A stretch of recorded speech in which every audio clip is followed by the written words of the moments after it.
Hi everyone, wishing you all a Shabbat Shalom Uvorach. This Shabbat has a special name. It's called Shabbat Shirah, the Shabbat of singing, because of course in this week's parasha, the Jewish people sing the famous Az Yashir, the beautiful song, as they cross through the Red Sea that God split for them in order to get to the other side as they were running away from the Egyptians.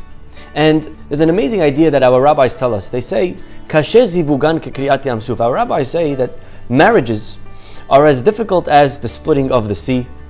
Making parnasah, they also say, is as difficult as the splitting of the sea. And what exactly did our rabbis mean by this analogy, comparing marriage and making money to the splitting of the sea? And there are many ideas, but I'd like to share with you one very powerful thought, I think, about marriage, about making money, and in general, about finding success and bracha in our lives.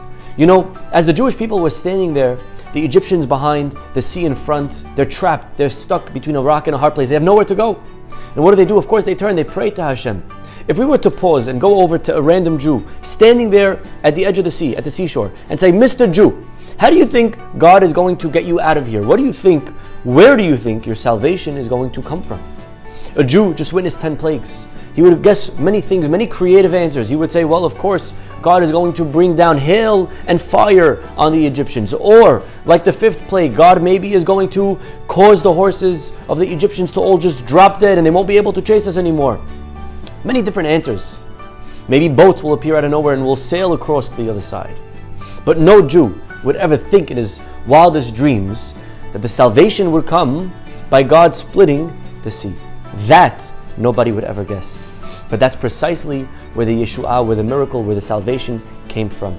In life, many times, we don't know where our bracha, where our parnasah is going to come from. A lot of times we think it's going to come from a certain investor. We need this person, and we put all our hopes and our faith in that person.